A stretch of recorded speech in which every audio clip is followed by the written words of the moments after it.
ให้สบายดีชาวโลกเนาะคือเมื่อในเบาหินบ่ฮู้ว่าเป็นหยังเนาะช่อง YouTube ของเบาหินนี่คือมันเป็นคือเข้าไปในหลังบ้านของ YouTube นี่นะมันบ่ขึ้นสัญลักษณ์การ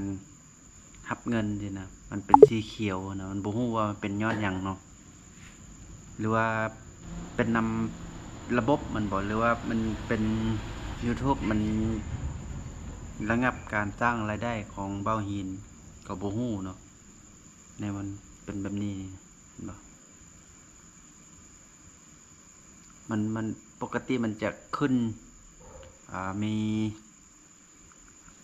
อหยังตัว S เนาะตัว S สีเขียวนี่เนาะแล้วมื้อนี้มันบ่ขึ้นสินะบ่ฮู้ว่ามันเป็นหยังแล้วช่องของพวกเจ้าดิเป็นคือกันบ่เนาะถ้ามันบ่ได้เงินสิหรือว่ามันปิดการสร้างรายได้ของช่องเบาหินนี่น่าจะบ่มีหยังเฮ็ดล่ะ ก็เบิ่งอยู่อันหลังบ้านตัวอันเป็นเว็บมันก็บ่เห็นขึ้นรายได้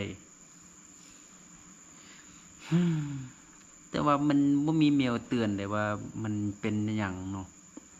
บ่เห็นมีเมลขึ้นแล้วก็บ่ฮู้ว่ามันเป็นหยังแบบนี้งงเป็ดเลยใจบ่อยู่เลยนี่นะใจหายหมดแล้วนี่จักกำลังใจบ่มีแล้วปะนี่คันเป็นแบบนี้ถ้าว่ามันปิดการสร้างรายได้ของช่องเบาหินนี่หมดกำลังใจเลยเพราะเบาหินก็บ่ได้เฮ็ดหยังผิดเนาะเพราะว่าเบาหินก็เฮ็ดเองถ่ายเองเนาะเพราะว่าช่องเบาหินกับเป็นช่องเล่นกินเที่ยวทั่วไปเนาะแล้วก็มีบางคลิปเนาะก็เป็นการ cover เพลงเนาะแต่ว่าการ cover นี่เฮากับขออนุญาตเจ้าของเพลงแล้วเนาะแล้วก็เฮากับไปเฮ็ดดนตรีจ้างเขาจะเฮ็ดดนตรีมาให้โดยตรงเนาะแล้วก็มีบางเพลงเนาะ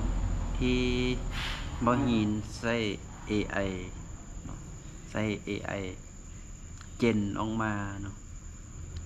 ก็บ่เห็นมีปัญหาเนาะแต่มื้อนี้บ่เข้าใจว่ามันเป็นหยังมันบ่ขึ้นช่องของพวกเจ้าได้ขึ้นเป็นคือกันบ่เนาะมื้อนี้วันที่11เดือน5ปี2010ปี2026นี่นะมันเป็นแบบนี้มันเป็นตอนค่าแรงเนาะประมาณ4 โมง 5 โมงนี่แหละ4 โมง 5 โมงนี่บ่เห็นเข้ามาเบิ่งแล้วมันบ่เห็นเนาะจนฮอดตอนนี้8 โมง 38 นาทีก็บ่ขึ้นเนาะปิดเปิดแล้วมันบ่ขึ้นเนาะแต่ก็บ่ฮู้ว่ามันเป็นหยังถ้าไผฮู้เนาะเป็นหยังก็สามารถคอมเมนต์เข้ามาบอกบ่าวหินได้เนาะหรือว่าช่องของพวกเจ้าเป็นคือกันบ่เนาะก็สามารถเข้ามาคอมเมนต์ลมกันได้เนาะ